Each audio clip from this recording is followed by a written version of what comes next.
Boa tarde.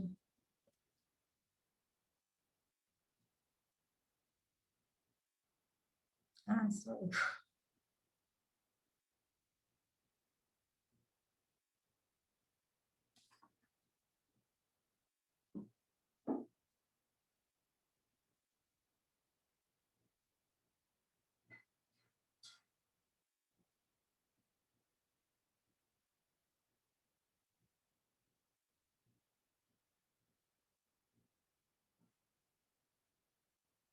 Boa tarde, Ada. Olá, Flavinha. Hoje deu Tudo certo bom? tudo. Graças a Deus, hoje deu certo. Graças a Deus. Como é que tá tua E mãe? aí, tudo bem, graças a Deus, Graças a Deus. tranquilo, sem nenhuma intercorrência, né? Então, Bem, seguindo graças a adiante. Deus. E os babies? Estão bem, graças a Deus. Só o Lucas com uma febrinha que tomou vacina, mas Ah, já já tá bom. tá. Bom, só estamos nós duas, né? Então podemos conversar. Vanessa Agora chega. entrou. Eita, e Hã? aí o tempo vai ficar mais curto ainda, né, do que a gente já tem. Boa tarde, Ai, Vanessa, Dona Maria Dalva. bom, eu Tudo vou bem? colocar o meu microfone mudo agora. Tá bom.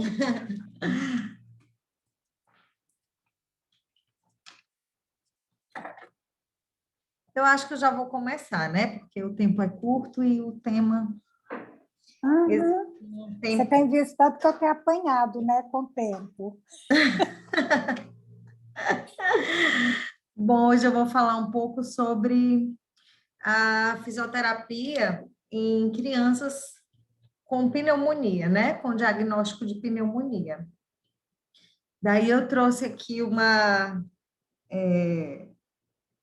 Eu quis falar sobre isso porque a pneumonia, assim, tem uma incidência muito alta, né, nas internações hospitalares, e assim, ela tem números também bem expressivos em relação à morbimortalidade, né?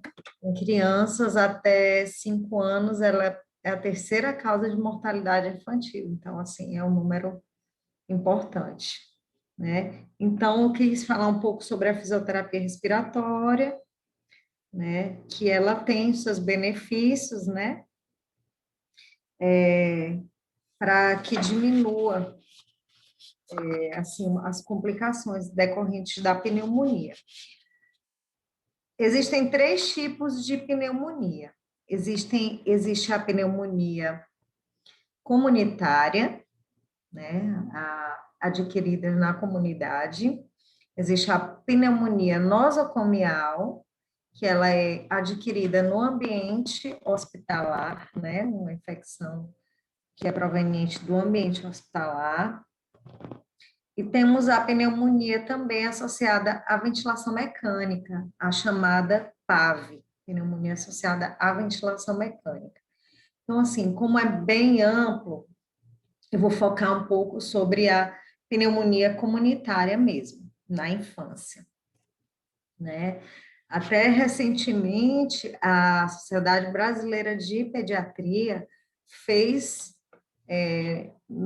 novos documentos científicos, né, com novas recomendações, porque o número alarmante mesmo de óbitos, então a Sociedade Brasileira de Pediatria, ela reviu alguns conceitos, e, basicamente no que se diz respeito ao tratamento da pneumonia, certo?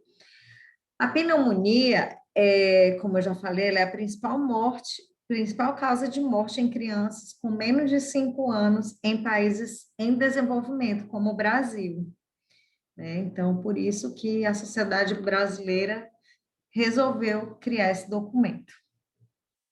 Quanto à sua causa, a prevalência é em decorrência de vírus, né?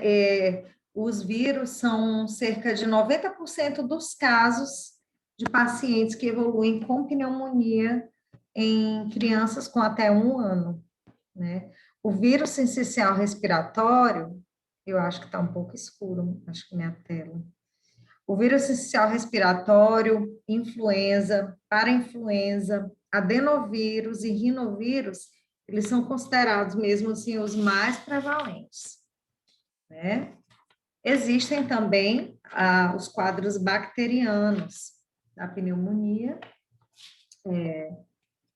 Geralmente é difícil você definir qual é o agente etiológico, porque teria que ser feitos punção, teria que ser feitos uns exames mais agressivos, vamos dizer assim, né? Então, geralmente ele é classificado pela faixa etária relacionada aos estudos em decorrência, assim, de sua incidência de acordo com as faixas etárias, né? Então, em relação aos quadros bacterianos, os mais prevalentes, né, são o Streptococcus pneumoniae, que ele cursa com infecções mais graves e maior comprometimento do quadro geral.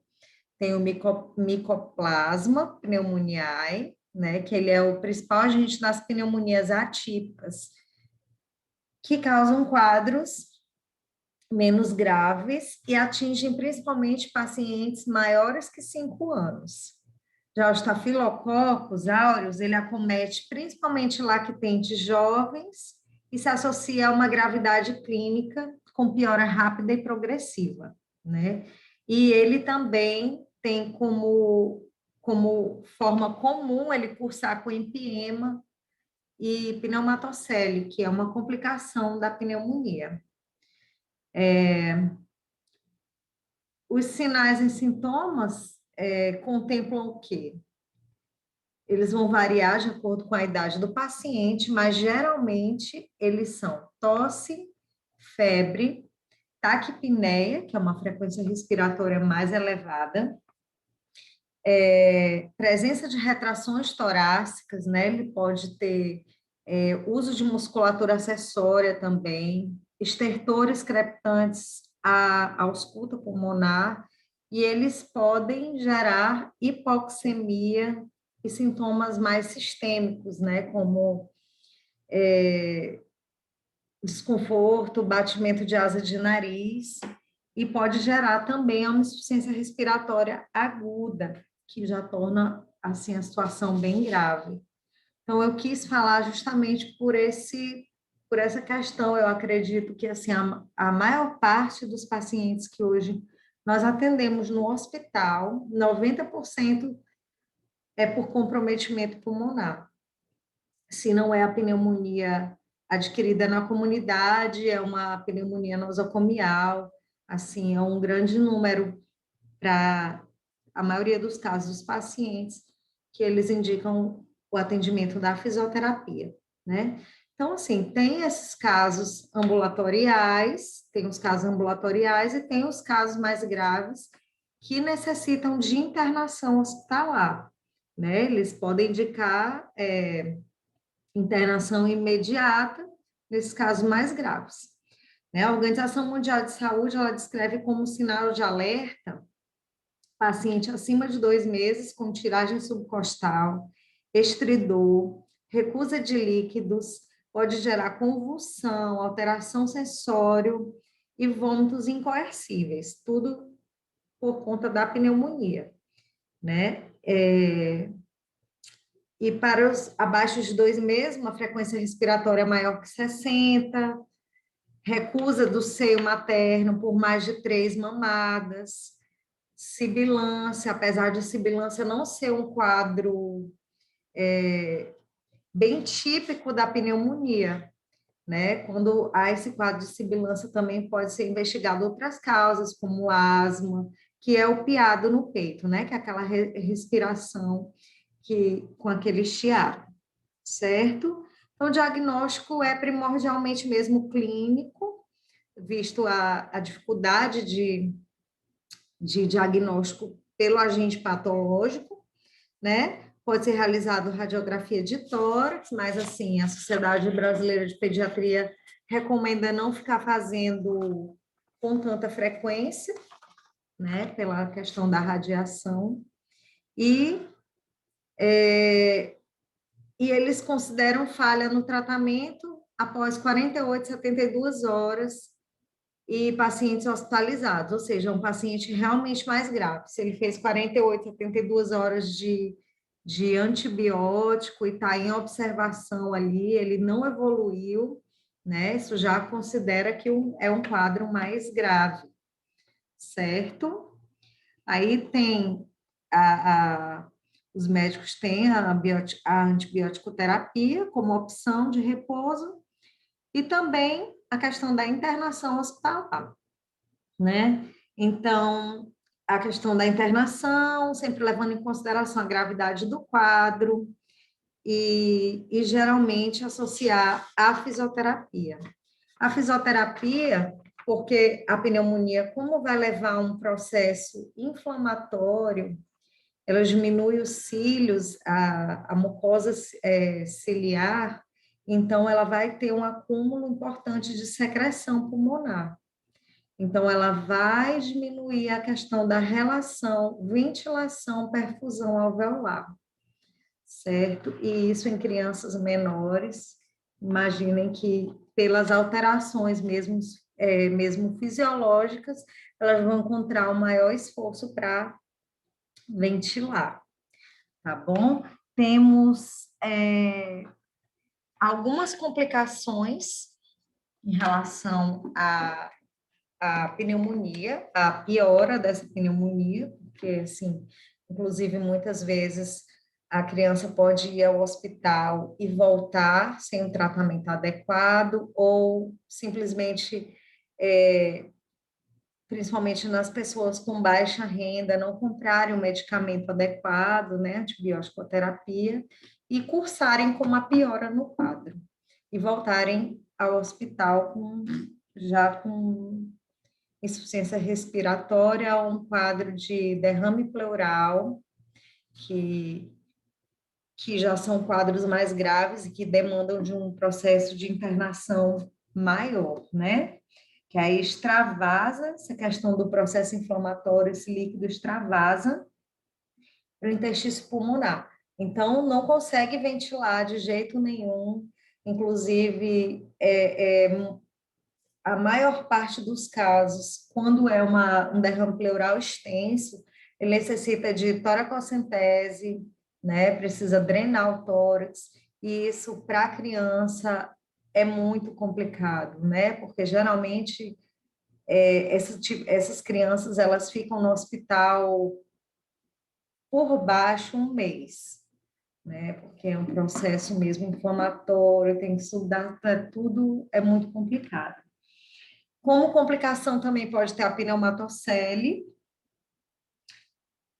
a síndrome de desconforto respiratório agudo, que eu já falei, e a sepsis, que é a infecção generalizada mesmo, pode ir para os outros órgãos e agravar bastante, tá? Então, assim, a equipe, principalmente assim, no início da entrada desse paciente no hospital, toda a equipe ela deve estar atenta a esses sinais de desconforto, né? Claro, o médico vai avaliar, o enfermeiro, mas assim, o quanto antes iniciar esse tratamento para reduzir esses índices bem grandes de mortalidade, né, por complicação de pneumonia.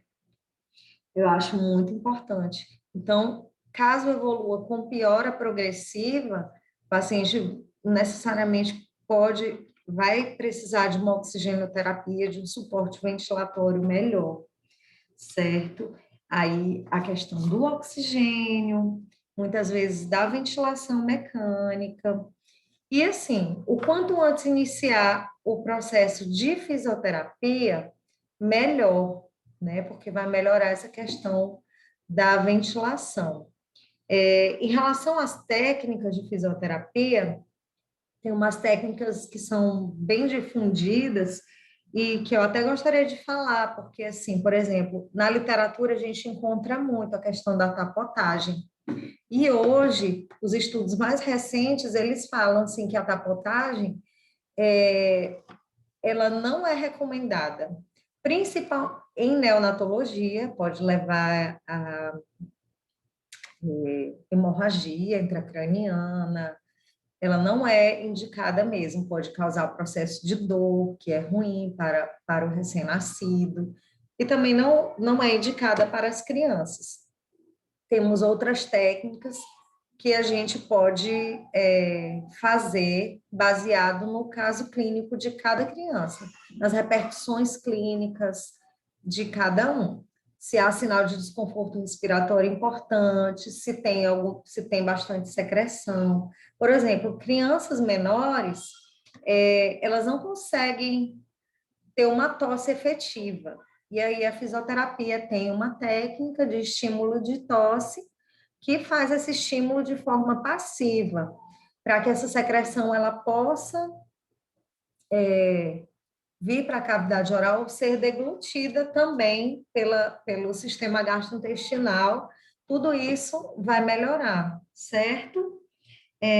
Temos a vibrocompressão, que também não está muito bem indicada, principalmente em neonatos. Assim, existem outras técnicas mais importantes, como a aceleração de fluxo, né, onde o fisioterapeuta põe a mão uma no tórax, uma no abdômen, e ela faz umas manobras para melhorar a ventilação, acelerar o fluxo e provocar a tosse. Em crianças maiores que estão cooperativas, né, existe o processo da tosse, porque inicialmente a gente faz o processo de mobilização dessa secreção, que a gente chama de manobras de higiene brônquica, né? Então, fazemos isso e após as manobras de higiene brônquica, que a gente chama clearance mucociliar, a gente faz o estímulo de tosse. Geralmente, a ausculta melhora assim que você faz o processo, né? A ausculta pulmonar já melhora.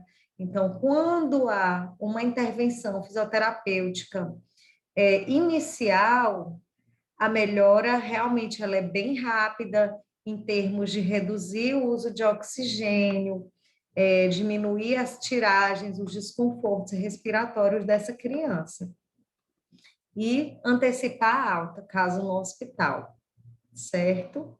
Se tiver a possibilidade de fazer ambulatorialmente, como vai lá, consulta, faz um antibiótico, mas infelizmente não é uma realidade. Aí fazer a fisioterapia ambulatorial respiratória realmente não é uma realidade, mas assim, evitaria muito o número de internações hospitalares. Tá? Então, assim, eu vim falar porque é um tema que eu considero bem relevante. Além dessas técnicas, tem também a drenagem postural. De acordo com o local onde a secreção está nos pulmões, você consegue mobilizar a secreção de acordo com a alteração da postura e do posicionamento, certo? É porque eu não coloquei aqui também as imagens, que eu ainda não aprendi. Mas você, com alteração de posicionamento e essas técnicas de higiene bronca associadas, você consegue deslocar bem essa secreção. Então, a melhora, ela é significativa. Eu já falei sobre as complicações, né? Que também pode ter também a bronquiectasia, que eu não falei, que é uma coisa assim mais crônica.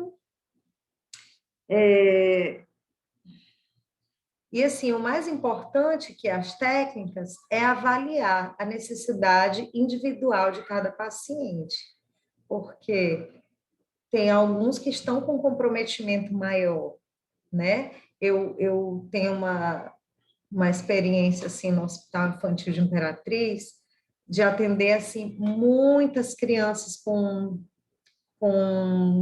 derrame pleural extenso.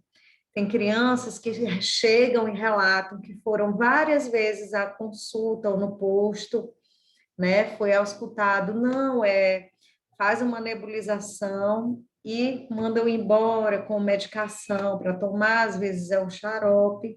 E, infelizmente, essas crianças vão 2, 3 vezes e evoluem com piora progressiva até chegar no hospital.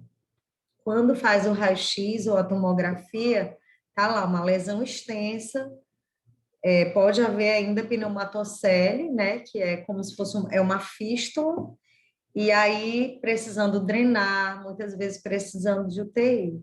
Então, assim, o diagnóstico, assim, inicial, o mais cedo possível, assim, eu considero a coisa mais importante. E que bom que a Sociedade Brasileira de Pediatria fez essa alteração aí, que os médicos possam estar se atualizando, né? Porque, assim, tem um impacto muito importante na sociedade e em relação à mortalidade. E aí é isso. Além disso, tem a questão da fisioterapia respiratória, com cinesioterapia e outras questões como posicionamento, e hoje, como a gente já se sabe, que antes falava muito em fisioterapia respiratória, mas hoje a gente já associa isso a outras técnicas, como deambulação, no caso em hospital, deambulação pelos corredores, faz os exercícios, incrementa com aquela questão lúdica, né? Envolvendo assim a família no processo também, porque a gente sabe que a internação ela traz um comprometimento, assim, a criança fica triste, a família, muitas vezes a mãe quer ir embora porque tem outras crianças em casa, e eu quis falar justamente por conta disso, para que toda a equipe ela esteja envolvida. Os fatores de risco.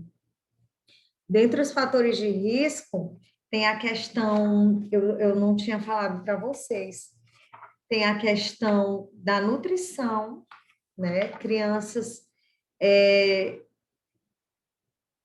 como é que fala?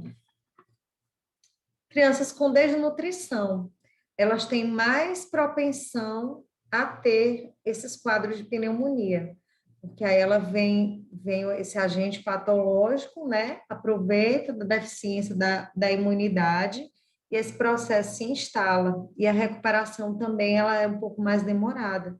Pode estar relacionada a nascimento prematuro também, né?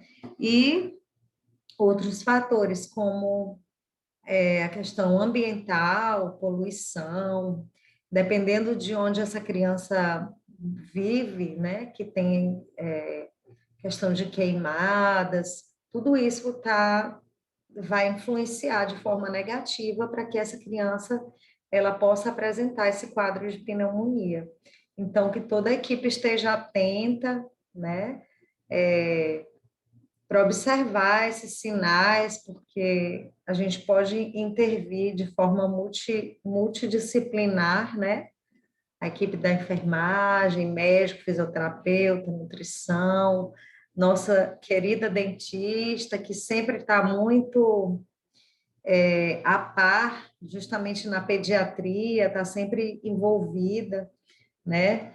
A gente sabe, como ela mesma já relatou, que às vezes é um processo infeccioso de dente que pode ocasionar esse processo dessa patologia, né, pneumônica, dessa lesão pulmonar, e, e é isso. Mais uma vez, não estou me atendo tanto às questões das técnicas fisioterapêuticas, porque realmente aqui nós temos uma equipe multiprofissional e eu acredito que seja o que seja mais importante, esse nível mais amplo de conhecimento de todos, né, para que todos possam dar sua parcela de contribuição.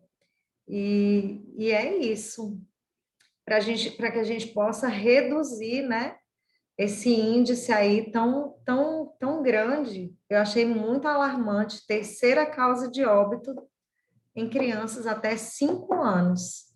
Eu achei bem alarmante mesmo, né? Essa incidência da pneumonia gerando quadros graves. Então, Eu não vou me estender muito, justamente para quem quiser falar algo, ficar bem à vontade agora. Muito obrigada a todos. Flávia, foi, ó, lá vai eu, Vanessa. Assim, eu não tinha ideia, né, dessa última informação que você passou para a gente, né? É alarmante isso, essa situação. E uma outra coisa, assim, bastante curiosa, se der para você falar um pouquinho só em relação à capotagem, né? Capotagem, como é que é tapotagem? Capotagem. Porque é o que mais é o que mais se usa, é o que mais se faz, é o que mais é recomendado à família, né? E assim, para mim foi uma Isso. surpresa essa informação sua aí. Dá para você dar só uma pincelada rapidinho sobre isso na atualidade, na literatura atual, tá? Certo. Obrigada. Parabéns, Certo. viu? Maravilhoso. Obrigada. Bem, assim, eu quis trazer isso para vocês, porque muita gente que não é da área, até os próprios médicos falam, não faz tapotagem, as orientações gerais são para que os familiares façam tapotagem nas crianças. E ainda temos muitos profissionais que têm essa prática. Está descrito na literatura, entendeu? Mas tem esses estudos que falam, principalmente em crianças menores, podem causar dor. A tapotagem, para ela atingir, seria o seguinte: ela atingir uma frequência, né? Uma frequência constante a ponto de deslocar, de fluidificar uma secreção que está dentro do pulmão. E em crianças menores, por exemplo, em NEO, altamente contraindicado, já foi inclusive no início dessas observações, eles estavam achando que a fisioterapia estava aumentando o caso de hemorragia cerebral das crianças. Porque, como já até foi falado aqui, a doutora Soélia já falou, a Vanessa falou, o processo de dor, o processo de manuseio do neonato pode levar a essas alterações, né, de hemorragia e tudo. E eles evidência A nos últimos estudos para que não se faça realmente, né? Porque também vamos pensar aqui, a tapotagem, tudo bem, provoca tosse, provoca, que é o que a gente quer que para realizar uma expectoração e tudo, mas tudo em criança, qualquer técnica que a gente for fazer assim, ela pode provocar essa tosse, essa expectoração. Se a criança não tiver condições, a gente vai e aspira. A aspiração é menos lesiva que você ficar lá tapotando a criança, o bebê pequeno, principalmente, entendeu? Diz que não é mesmo. Eu vou até pegar um estudo que eu vou falar mais detalhadamente sobre isso. Eu não sei se eu expliquei bem. Não sei se eu respondi direito. Mas é isso, não é indicada. Obrigada. Foi Nada. bem explicado agora. Ficou mais claro. Eita.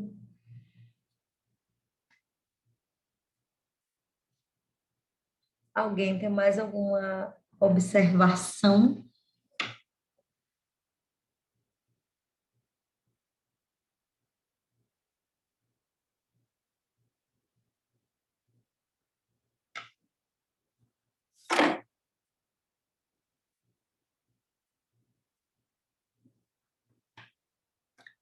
Aí, assim, tudo isso é um processo, né? Começa com esse processo inflamatório, ela vai trazer prejuízo para a ventilação, perfusão, aí pode ocorrer queda de saturação, todos esses sinais de desconforto que eu falei, né? Isso aumentar o tempo de internação e tudo.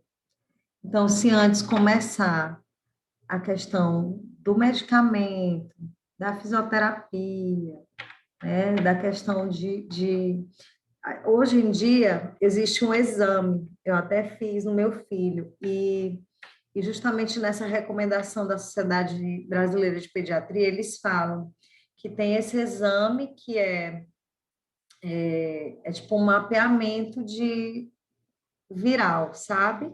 Para ver o agente causador. Mas, assim, é um exame caro, não é acessível.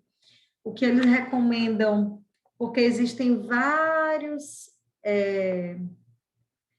bactérias que vão causar a pneumonia e vão se aproveitar mesmo secundariamente. Pode começar com o quadro viral e secundariamente a bactéria se instalar.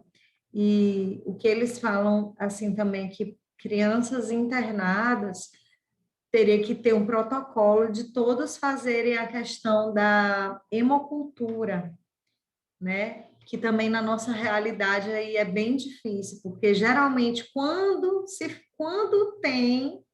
faz o resultado da hemocultura, quando chega a criança já até de alta foi, porque demora mais de uma semana. Geralmente vai para fora. Aí é mais um fator que complica. Por isso que eles falam que, dependendo da idade que acometer, eles têm mais uma noção, se é vírus sincicial respiratório, se é estreptococo, se é o agente mesmo causador. Aí eu quis falar mesmo só dessa comunidade, da pneumonia da comunidade, porque as outras não ia dar tempo de englobar tudo. Mas aí no hospital a gente consegue ver também com frequência a pneumonia associada à ventilação mecânica também, que é um paciente que dá entrada, né? Muitas vezes ele necessita de um suporte ventilatório, tubo orotraqueal ou traqueostomia, enfim, mais frequentemente o tubo orotraqueal, e existe um balonetezinho chamado cuff, que ele fica na traqueia para evitar que essa secreção de via aérea superior desça para a via aérea inferior, né? Que ela fica na traqueia fazendo uma vedação. Quando esse cuff ele não está bem insuflado, a pressão dele não está bem ajustada, pode ocorrer dois tipos de problema. Ou ele está com enchimento insuficiente. Aí passa essa secreção, ela escorre de via aérea alta para baixo, gerando esse processo infeccioso, que é bem complicado a pneumonia associada à ventilação mecânica e também bem frequente. Ou esse cuff, ele está muito cheio, fazendo um mecanismo de trauma na traqueia, de estenose, faz tipo uma necrose traqueal, faz uma lesão na traqueia importante. Então, assim, realmente a pneumonia é um fato, assim, bem preocupante que a gente está observando frequentemente no hospital. E a questão, comentando aqui da pneumonia nosocomial, né, que é adquirida no hospital, às vezes a criança, como estou falando de criança, chega, não é um processo infeccioso, é outro quadro, mas existe, no caso, as infecções cruzadas, né? Então, pode ocorrer, não é o ideal ficar paciente cirúrgico com paciente misturado, paciente que tem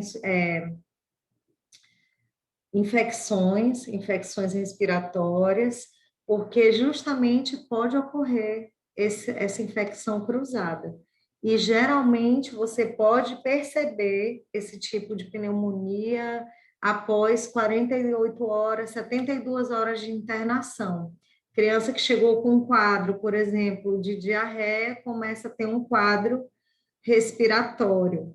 Justamente ele vem com essa questão bem importante de taquipneia, é importante, desconforto respiratório, queda de saturação de oxigênio. Então, é um agravante importante que eu acho assim que a questão da CCIH deve ficar bem atenta né, em relação a isso, a esse tipo de problema de infecção cruzada e de pneumonia nosocomial no hospital, que eu acredito que eles devam ter um trabalho voltado para isso também, porque eu é que não estou a par, né? Já tem muito tempo que eu não estou a par da CCIH.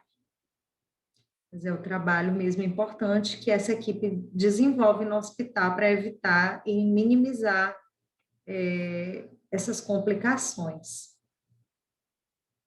Quis dar mesmo uma questão mais global, né? Eu espero que tenha sido proveitoso.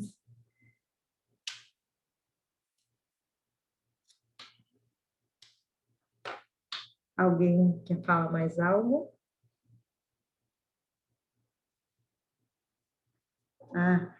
Vanessa, tu pode fazer um print para mim, por favor? Eu não sei, gente. Vou tirar aqui do celular. E uma coisa assim é mais o impacto mesmo que eu acho na vida dessas pessoas, né? Na vida dessas crianças, dessas famílias. Já houve situações da mãe estar com um, dois filhos internados e ter outros em casa. Então, o mínimo que qualquer pessoa puder ficar no ambiente hospitalar, melhor, né? Então, é isso. E aí, no caso, eu venho falar a questão da fisioterapia, como ela é importante, como os resultados, por exemplo, de uma criança que dá entrada com pneumonia. A gente vê, inclusive, na minha prática diária, eu posso perceber claramente alguns pacientes que têm prescrição de fisioterapia. A gente faz 2, 3 dias, né? E aí o paciente tem aquela melhora assim significativa. E às vezes tem um paciente que está lá, já tem um tempo, é, e aí só mesmo com a questão da medicação, aí a criança já fica também mais acamada, mais quietinha, não quer andar e tudo que eu já vi vários casos evoluindo para essas complicações aí, de derrame pleural importante, de insuficiência respiratória, e há inclusive de empiema também, de abscesso pulmonar, né? Inclusive crianças que precisaram fazer uma cirurgia grande para retirar a questão do abscesso pulmonar, né?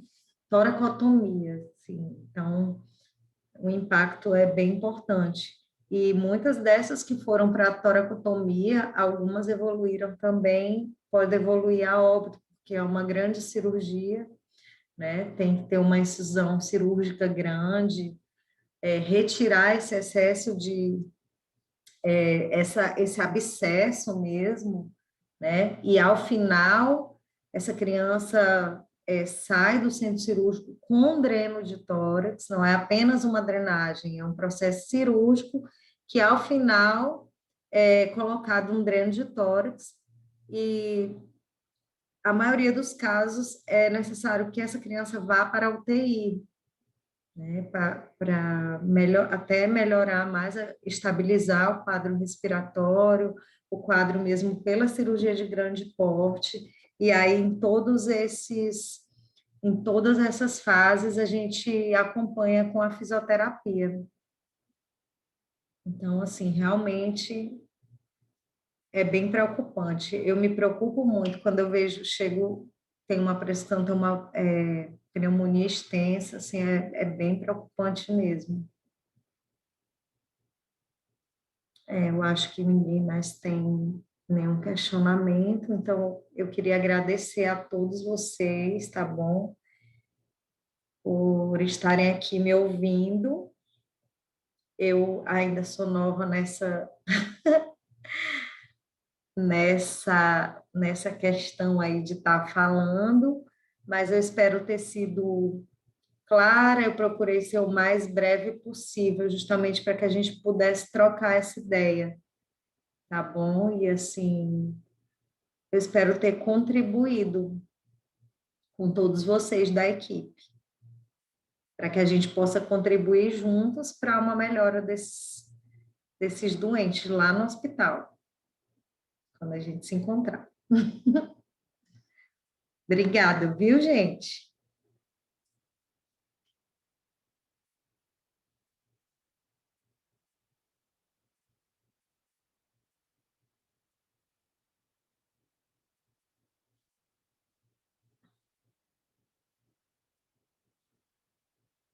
Obrigada, Vanessa. Obrigada, Socorro. Dona Maria Dalva, Claudete, todo mundo.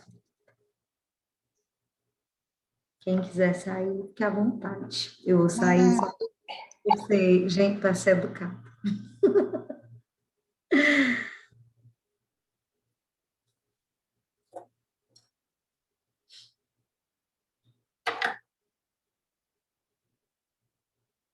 Acho que eu vou sair, né? Um beijo para todo mundo. perfeito, obrigada. Obrigada, eu. Tchau,